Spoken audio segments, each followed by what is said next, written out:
Hi everyone, welcome to Dropscapes. I'm Chris Tuccio. In this video, I wanted to take a look at what skills you would need to be successful in a career as a landscape designer or a landscape architect after this.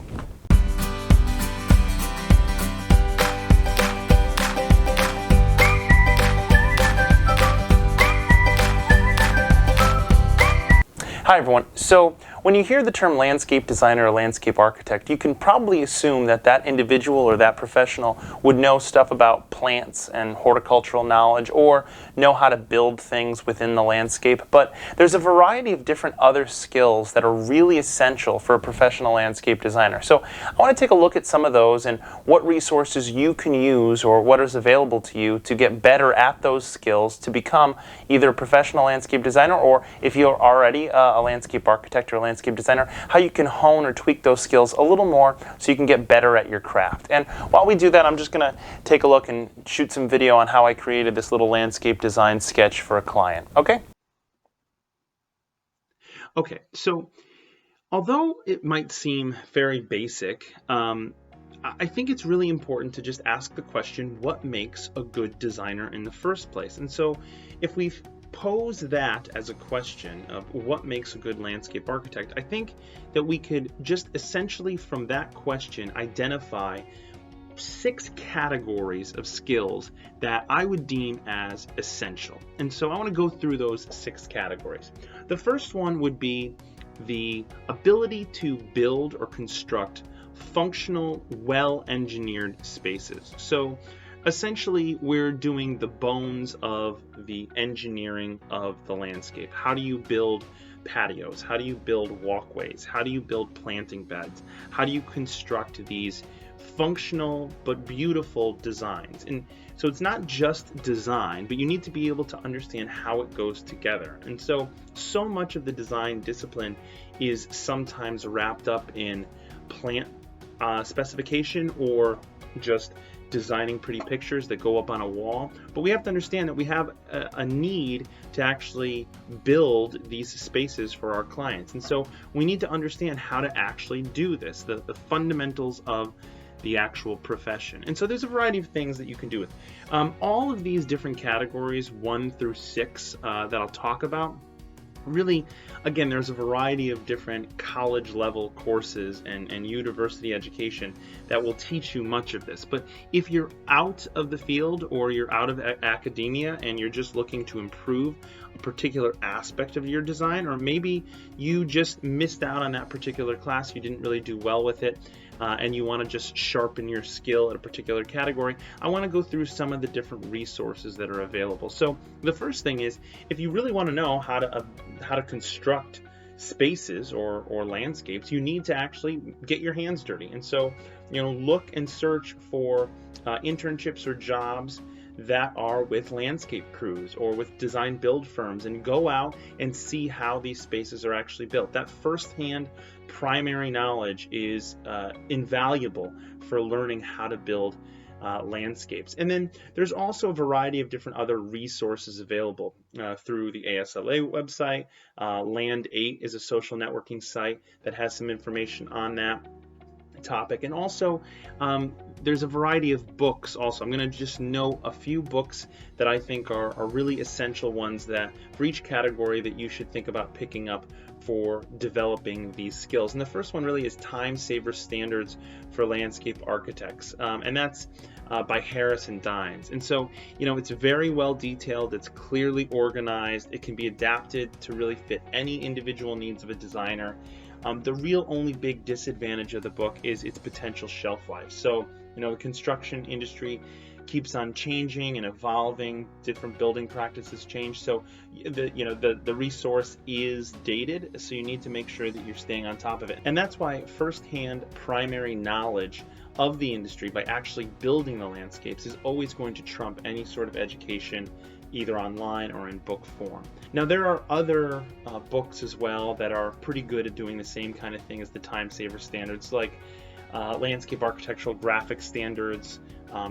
Constructing Landscapes by Astrid Zimmerman is a good one as well. The Landscape Architectural Handbook by Dines, who also did the Time Saver Standards, is also a good resource. So all of those are really good at showing you how to build those kinds of spaces. And again, all the books that I'll mention, I'll make sure that I link them in the description below so you can see them firsthand. The second category of skills is really related to design and design as a discipline. So landscape designers need to be able to have proficiency in conceptual or schematic design and also have a comfort level with spatial reasoning. And so really thinking abstractly how forms and shapes go together, how you can build in both plan view and elevation simultaneously, how proportion and symmetry are related.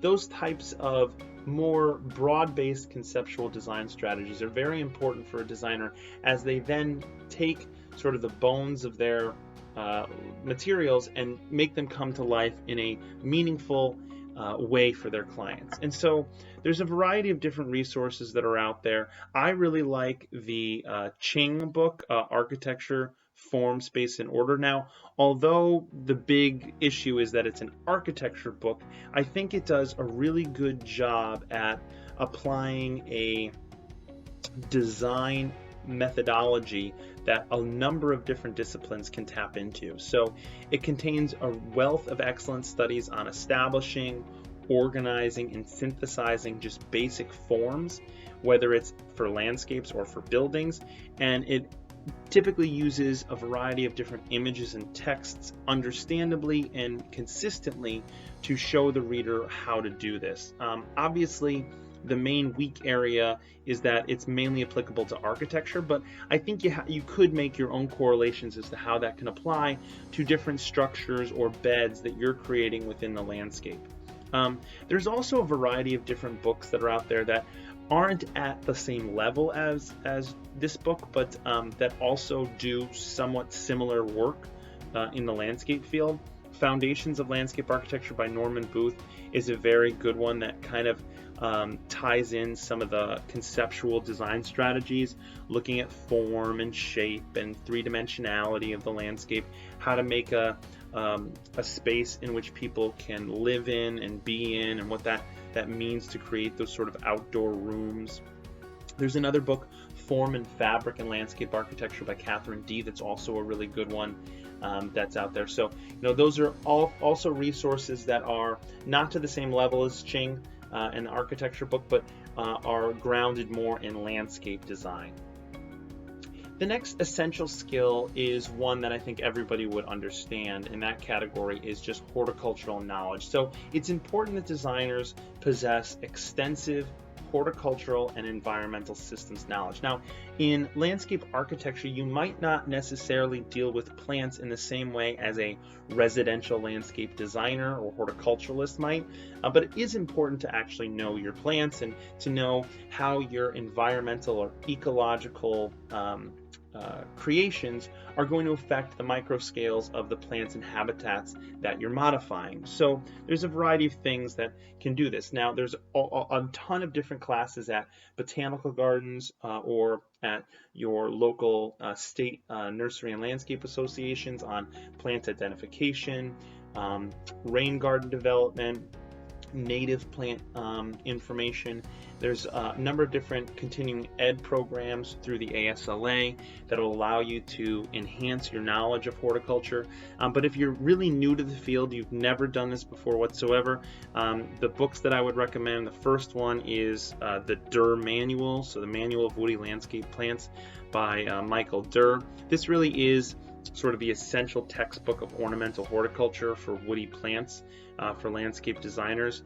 And then there's also the Manual of Herbaceous Ornamental Plants by Stephen Still. So you get, between the two, a really good grounding on the identification and use of woody landscape plants and herbaceous plants, so that you can really have a wide variety of palette that you can then choose from for your landscape designs.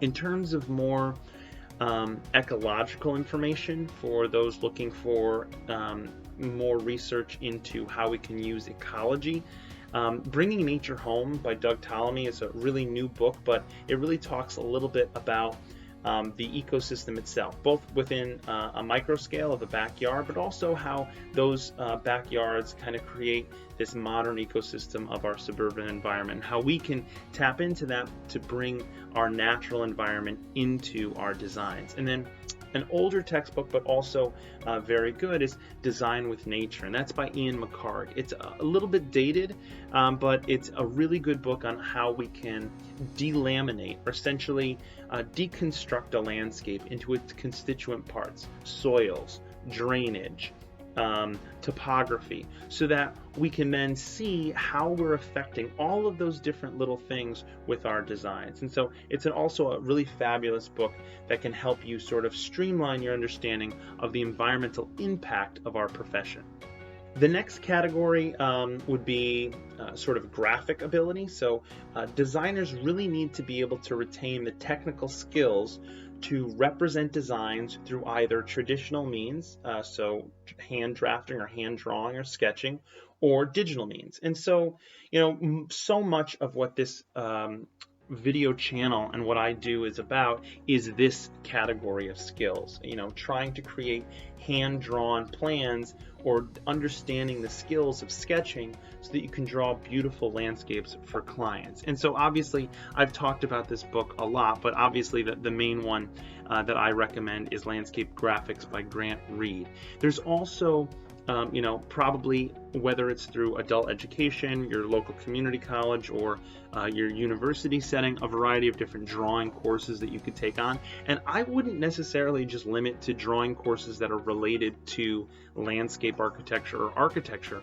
Regular drawing courses just on perspective, or creating forms, or shading, or value, even if it's just figure drawing, all of those are going to be really valuable to making yourself understand how your concept in your mind can be put to paper in a very meaningful way. And whether that's done traditionally through hand drawing, like I'm doing right here, or through digital drawing, where you're creating three-dimensional models through extrusions and SketchUp, and whichever one you do, it's important that you work on that skill and you get sort of grounding on how that skill could relate to the landscape design profession. Now, there's a variety of other books. There's Design Drawing, again by Ching, again more of an architectural book, but absolutely beautiful, perfect resource for landscape designers. A book that I had as a textbook in my college education was Drawing the Landscape by Chip Sullivan. Again, it's much more landscape sketching than it is hand drafting, but it's very beautiful, well done. And then there's also digital drawing for landscape architecture, the digital drawing book for landscape architecture by Cantrell. But I would say for digital drawings, you want to know softwares for that. So you should really have an understanding of AutoCAD, SketchUp, Lumion, Adobe Photoshop. There's a wealth of programs. The list is really quite extensive on the number of different programs within landscape architecture. So under the skills of landscape design and landscape architecture, I would throw in understanding computer programs into this category. So if you need to make sure you're going out to your local college and seeing if they have a class in AutoCAD or they have a class in Adobe Suite programs, it's really going to be an essential thing for being able to showcase your design to clients. If you have great design and you know how to build it, but you really can't sell it through good designs, then you're not really going to get very far. And then also channels like this. I try and pride myself in making sure that the content on this channel for hand drawing or hand sketching is good enough so that it can help improve your skills in this field as well. So hopefully that does help. The next category would really be much more of a social category, or understanding the human environment and its relation with the landscape, and that's more understanding behavioral relationships. And so understanding the interactions and relationships between people, humans, and their environment. And there's social science classes that you may have had to take when you were in college, or there's a variety of different videos that are out there that can talk about the human's environment and how people relate to spaces. I found a really valuable book, and it's a little bit dated, but it's by William H. White. It's called The Social Life of Small Urban Spaces. And so Well, we need to understand that it's always important to construct safe and sustainable landscapes, but we also have to take into account that the factors which influence a person's relationship to space and others might change. So what I'm talking about here is getting away from just the beautiful and the functional and getting into this idea of what's called placemaking, creating livable spaces that are suited for people's behavior. And William H. White, in his book Social Life of Urban Spaces, does this really well. He took a team of social scientists and he provided really an overview of the elemental factors that affect how people can use outdoor spaces. And he describes his conclusions specifically focusing in on public spaces within Manhattan. And so he observes individual and group interactions. He looks at people's preferences in where they sit, what they do, how long they stay, and then he synthesizes this information into pretty useful design recommendations for landscape architects, and planners. And so just picking up this book would really help you in doing this. Now, if there is one huge disadvantage to the book, it's the dating factor. Now, this was done before we had cell phones and Wi-Fi within our outdoor environment. And so the way in which people communicate and interact with each other probably has changed quite drastically since the time this was published, but it is still a very useful resource in understanding this idea of placemaking.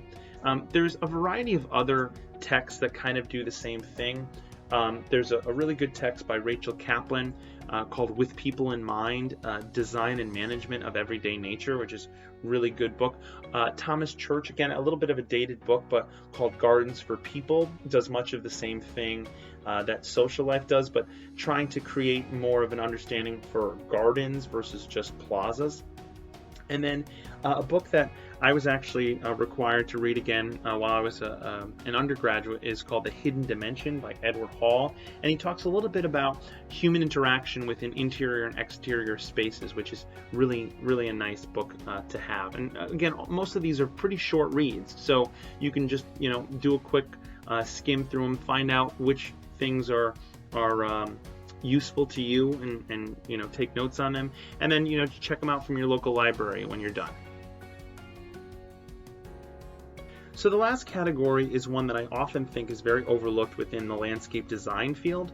Landscape architects, I think, have a much better hand on understanding this, mainly because they deal with communities often, larger scale projects. If you're only dealing with the realm of residential project design, you often overlook this aspect of landscape architecture, but that's understanding the cultural component of landscape architecture and design. And so essentially, landscape designers need to engage with the cultural and socioeconomic influences that exist both within a landscape and between landscapes. Landscapes mean something to people. It's not just a place that you inhabit, it's a place that you grow up. There's a nostalgia to it. There's relationships that you build within it. And so a person's tie to their land, their social and cultural tie to where they are, is very important. And you could tap into that historically or economically to create very beautiful landscapes for people that are one step above just ordinary beauty and beauty in a very meaningful way. And so if I were to walk into any municipal city planner's office and look at their bookshelf, I guarantee that among the texts that are on their shelf, you would see Jane Jacobs' The Death and Life of Great American Cities. And I think she does a really good job at understanding the consequences of modifying landscapes to the people that live there. So Jacobs was a journalist working for Architectural Forum magazine, and she investigated really this top-down urban revitalization projects that were happening in Manhattan, primarily the work of Robert Moses at the time, and her findings and criticisms of this modern planning were really revolutionary to the way in which we understand cities. She stressed this idea of what's called social capital, and it was used to describe this interconnectivity of diverse groups within a very small area. And so many cities actually now celebrate Jane Jacobs Day, in which town planners walk city neighborhoods with residents, and they discuss her book and the relationships of how these individuals go about their day and use the spaces that landscape designers have created. Now, within a residential setting, as I said, this might not be as appropriate, but you can still tap into the cultural, historical significance of a landscape even in a small site. People might have little areas in which they had special memories, and so thinking about the social relationship to those spaces that your clients might have is always worth exploring. One of the big disadvantages, I guess, is this book is much more related to urban planning than it is to garden design, but there's other texts that are also very useful in the landscape field. I was lucky enough at a very early age to get involved in reading the essays of J.B. Jackson, who does a lot of research and writing on cultural landscape history. And so he has a collection of essays just called Landscapes and Selected Writings that were really transformative in understanding how cultures adapt to landscapes in real time. Another book that was really good is The Illustrated History of Landscape Design. It's more of a history book on how people used landscapes throughout history and some really good projects. But you can see how landscapes change within that book based on the religious, economic, and social environment in which they were being developed. And so if you can understand that from a historical standpoint, you can kind of take a calibration or a ruler and see how you might be able to do something similar in the landscape that you design. So for those 6 categories, I think we hit on really all of the essential skills that a good professional landscape designer must have.